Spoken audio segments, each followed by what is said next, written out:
Oh, I am grateful to have been loved and to be loved now and to be able to love, because that liberates.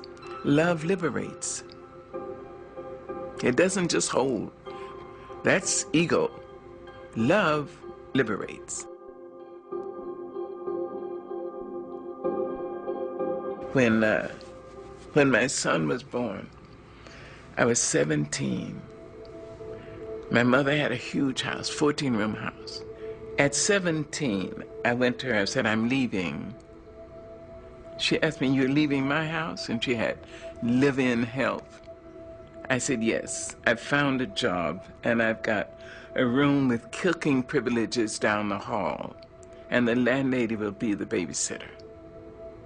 She asked me, you're leaving my house? I said, yes, ma'am. And you're taking the baby? I said, yes. She said, all right, remember this. When you step over my door sill, you've been raised. You know the difference between right and wrong. Do right. Don't let anybody raise you and make you change. And remember this, you can always come home. I went home every time life slammed me down and made me call it uncle. I went home with my baby. My mother never once acted as I told you so. She said, oh, baby's home. Oh, my darling, Mama's gonna cook you something. Mother's gonna make this for you. Love. She liberated me to life.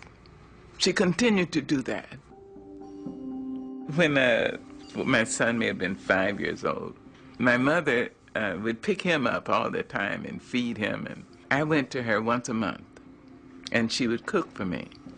So one day I went to her house and she'd cooked red rice, which I loved. After we finished eating, we walked down the hill and she started across the street. She said, wait a minute, baby. I was 22 years old. She said, wait a minute, baby. You know, I think you're the greatest woman I've ever met. She said, Mary McLeod Bethune, Eleanor Roosevelt, and my mother, you're in that category. Then she said, give me a kiss. I gave her a kiss and I got onto the streetcar. I can remember the way the sun fell on the slats of the wooden seats. I sat there and I thought about her. I thought, suppose she's right. She's intelligent. And she says she's too mean to lie. So suppose I am going to be somebody. She released me. She freed me to say I may have something in me that would be of value. Maybe not just to me. See? That's love.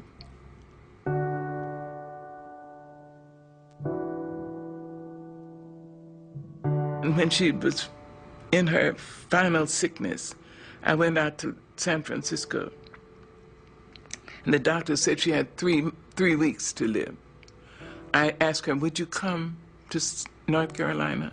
She said yes. She had emphysema and lung cancer. I brought her to my home. She lived for 1.5 years.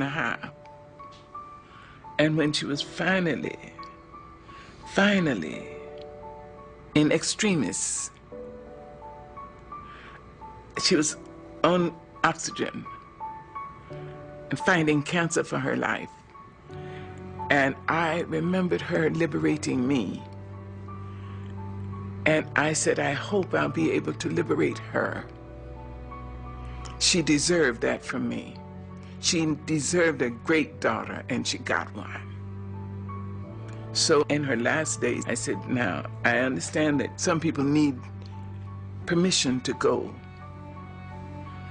As I understand it, you may have done what God put you here to do. You were a great worker. You must have been a great lover, because a lot of men, and if I'm not wrong, maybe a couple of women, risk their lives to love you. You were a piss-poor mother of small children, but you were a great mother of young adults. And if you need permission to go, I liberate you. I went back to my house And something said, go back. I was in my pajamas. I jumped in my car and ran. And the nurse said, she's just gone. You see, love liberates. It doesn't bind. Love says, I love you. I love you if you're in China. I love you if you're across town. I love you if you're in Harlem. I love you. I would like to be near you. I'd like to have your arms around me. I'd like to hear your voice in my ear. But that's not possible now, so I love you. Go.